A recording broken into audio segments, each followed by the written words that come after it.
Hervé Riel by Robert Browning contributed the money he earned by this poem to the people of Paris suffering from the Franco-Prussian War. Hervé Riel appeared in the Cornhill Magazine for March, 1871, and the publisher, Mr. George Smith, paid £100 for the poem. I on the Sea and at the Hogue, 1692, did the English fight the French, woe to France, and, the 31st of May, helter-skelter through the blue, like a crowd of frightened porpoises a shoal of sharks pursue, came crowding ship on ship to Saint Malo on the Rance, with the English fleet in view. 'Twas the squadron that escaped, with the victor in full chase, first and foremost of the drove, in his great ship Damfreville.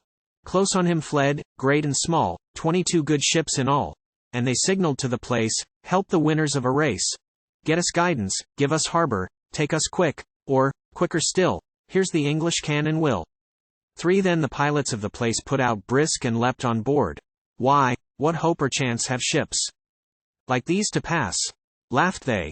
Rocks to starboard, rocks to port, all the passage scarred and scored. Shall the formidable here with her 12 and 80 guns think to make the river mouth by the single narrow way? Trust to enter where 'tis ticklish for a craft of 20 tons, and with flow at full beside? Now, 'tis slackest ebb of tide. Reach the mooring? Rather say, while rock stands or water runs, not a ship will leave the bay. IV then was called a council straight. Brief and bitter the debate. Here's the English at our heels. Would you have them take in tow all that's left us of the fleet, linked together stern and bow, for a prize to Plymouth Sound? Better run the ships aground. Ended Damfreville his speech. Not a minute more to wait. Let the captains all and each shove ashore, then blow up, burn the vessels on the beach.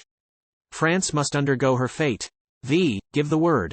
But no such word was ever spoke or heard. For up stood, for out stepped, for in struck amid all these a captain, a lieutenant, a mate, first, second, third, no such man of mark, and meet with his betters to compete. But a simple Breton sailor pressed by Tourville for the fleet, a poor coasting pilot, Hervé Riel the Cruciques. And, what mockery or malice have we here? Cries Hervé Riel. Are you mad, you Malouins? Are you cowards, fools, or rogues? Talk to me of rocks and shoals, me, who took the soundings, tell on my fingers every bank, every shallow, every swell twixt the offing here and Greville where the river disembogues? Are you bought by English gold? Is it love the lyings for? Morn and eve, night and day, have I piloted your bay, entered free and anchored fast at the foot of Solidor. Burn the fleet and ruin France? There were worse than 50 Hogues. Sirs, they know I speak the truth. Sirs, believe me there's a way. Only let me lead the line, have the biggest ship to steer, get this, formidable, clear, make the others follow mine, and I lead them, most and least, by a passage I know well, right to Solidor past Greville, and there lay them safe and sound, and if one ship misbehave, heels so much as grate the ground, why, I've nothing but my life, here's my head, cries Hervé Riel. 7 Not a minute more to wait. Steer us in, then, small and great. Take the helm, lead the line, save the squadron, cried its chief. Captains, give the sailor place. He is admiral, in brief. Still the north wind, by God's grace.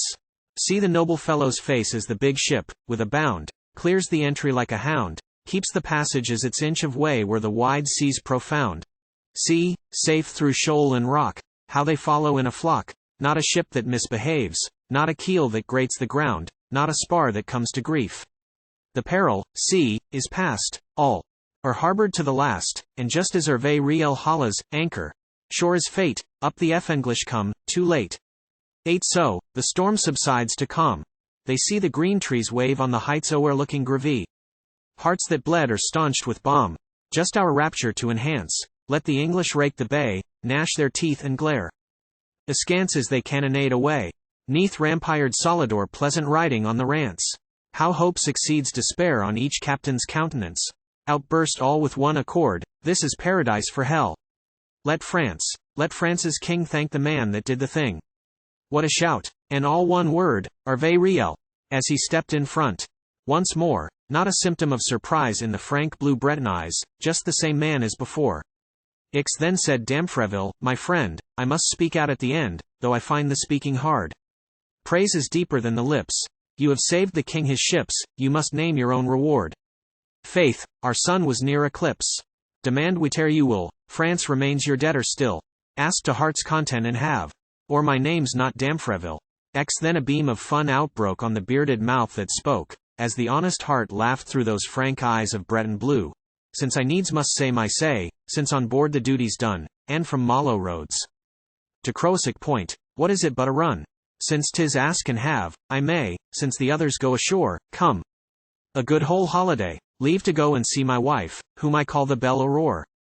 That he asked and that he got, nothing more. 11 name and deed alike are lost, not a pillar nor a post in his Croisic keeps alive the feat as it befell. Not a head in white and black on a single fishing smack, in memory of the man but for whom had gone to rack all that France saved from the fight whence England bore the bell. Go to Paris. Rank on rank search the heroes flung pell-mell on the Louvre, face and flank. You shall look long enough ere you come to Hervé Riel. So, for better, and for worse, Hervé Riel, accept my verse. In my verse, Hervé Riel, do thou once more save the squadron, honor France, love thy wife the Belle Aurore.